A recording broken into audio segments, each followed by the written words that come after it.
Isang come from behind na panalo ang nakuha ng Team USA versus Nikola Jokic-led Serbia. And it reminds me sa game ng Gilas versus China sa Asian Games na kung saan pinakita ng Gilas ang never say die spirit at hinabol ang napakalaking lamang ng China to reclaim the lost glory in Asian Games basketball. Hot, keeping Gilas alive. Three-pointer for the lead! Kung ang Team USA ang number 1 team in the world, ay ang Gilas naman ang number 1 team ng Asia, a distinction na matagal na nating inaasam-asam pero nakuha natin last year sa Asian Games. Well, sayang lang at hindi nag-qualify ang Gilas sa Paris Olympics at hindi natin nakikita si Kai Sotto na makipagsabayan sa lahat ng mga magagaling na mga big men sa buong mundo.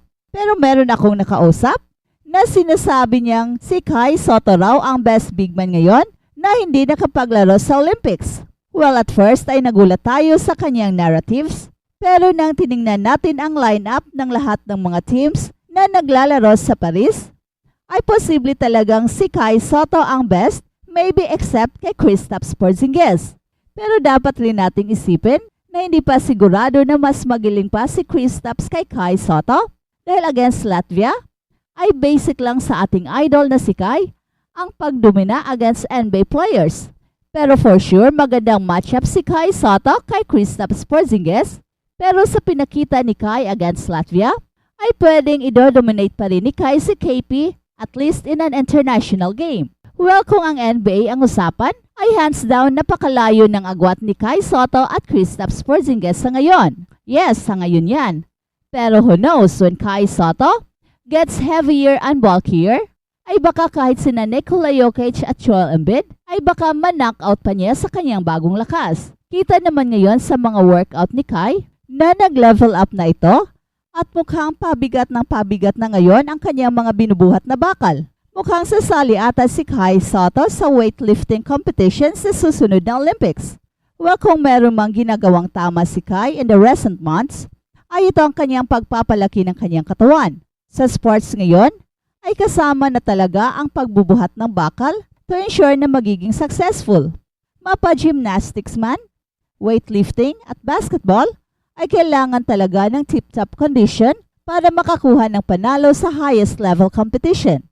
Ito ngayon ang tinututukan ni Kai na magkaroon ng katawan na katulad ng mga elite athletes, and it takes time and a lot of hard work para makuha ang mga katawan na katulad ng ating bagong gold medalist sa Olympics na si Carlos Yolo, Team USA basketball players, LeBron James, Stephen Curry at Joel Embiid. At once makukuha na ni Kai ang ganitong katawan, ay siguradong makakasama na siya sa conversation sa mga magagaling na sports personality sa buong mundo. Kaya napakaganda ng ginawa ngayon ng kampo ni Kai na nag-focus sa pagpapalaki ng kanyang katawan sa tulong ng kanyang strength and conditioning coach na si Melantin. At siguradong darating ang panahon na siya na ang magiging inspirasyon para sa mga Pinoy na naghangad na magiging successful sa mundo sa palakasan. Sana lang ay magiging sapat na ang isang taon from now na makukuha na niya ang tamang lakas at bigat ng kanyang katawan na kailangan niya upang makapaglaro sa NBA. At kung makapaglaro sa NBA si Kai, ay para na rin siyang nakapanalo ng gintong medalya sa Olympics. Kahit kasi number 1 sports ang basketball sa Pilipinas, ay wala pang homegrown Pinoy na nakapaglaro sa NBA. Nakakuha na ang Pilipinas ng 3 gintong medalya sa Olympics, pero wala pang isang Pinoy na nakapaglaro sa NBA. Kaya ang pangarap ni Kai Sotto ay pangarap rin ng buong bansa. Sa ngayon ay on target pa rin naman si Kai at malaki pa rin ang kanyang chances na makapasok sa NBA. At balitang Olympics naman. Pinangunahan ni Stephen Curry ang Team USA sa kanyang 36 points para talunin ang Serbia at maabot ang gold medal game. Ngayon ay haharapin ng Team USA sina Victor Wembanyama at Team France sa gold medal game sa Sabado. Niligtas ni Stephen Curry ang Team USA nitong Huwebes ng gabi sa Paris. Pinangunahan ng star ng Golden State Warriors ang Team USA mula sa kanyang big 36 points. Mula sa kanyang big 17 points upang talunin sina Nikola Jokic at ang Serbia sa score na 95-91 sa kanilang semifinals matchup sa France. Ito ay opisyal na nagdala sa Team USA pabalik sa championship game, kung saan susubukan nilang manalo ng ikalimang sunod-sunod na gintong medalya sa Sabado. Nagtala si Stephen Curry ng Olympic career high na 36 points sa panalo habang tumama siya ng siyam na 3-pointers na siyang pinakamaraming nakuha ng sinumang player sa isang laro sa buong Olympics. Agad na sumiklab si Stephen Curry sa kanilang laro. Nagtala siya ng 14 points sa unang 15 points para sa Team USA at naabot ang kanyang career high kahit hindi pa kalahati sa unang quarter. Nakakuha siya ng 17 points sa pagtatapos ng unang period, ngunit ang natitirang bahagi ng Team USA ay tumama lamang ng 1 of 8 from the field sa unang 10 minuto. Ganap na sinamantala ng Serbia ang panahong yon. Nakakuha sila ng 11 points na kalamangan sa halftime at pinananatili ang kanilang double-digit na bentahe hanggang sa ika-4 na quarter habang pinigilan ang bawat pagsisikap ng Team USA. At sa wakas, si Joel Embiid ang nagbigay spark sa pagsisikap na kailangan sa Team USA.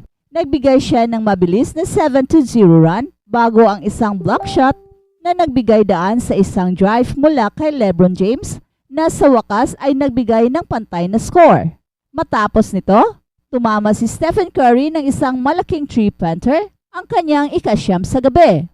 At pagkatapos ay sumunod si LeBron James ng isang layup na biglang nagbigay ng Team USA ng 7 puntos na kalamangan na siyang pinakamalaking bentahe ng larong iyon sa oras na yon at sapat na upang tuluyang makamit ang panalo na may 4 na puntos. Nagtapos si Joel Embiid na may 19 points at 4 na rebounds habang tumama ng 8 of 11 from the field kasabay ang 36 points outing ni Stephen Curry. Nakakuha si LeBron James ng triple-double na may 16 points, 12 rebounds and 10 assists. Sila ang tatlong manlalaro na nakapuntos ng double figures para sa Team USA. Si Bogdan Bogdanovic ang nanguna para sa Serbia na may 20 points sa kanilang pagkatalo na nagdala sa kanila sa bronze medal game laban sa Germany sa Sabado. Nagdagdag naman si Nikola Jokic ng 17 points and 11 rebounds habang nagtapos si Alexa Abramovich ng may 15 points.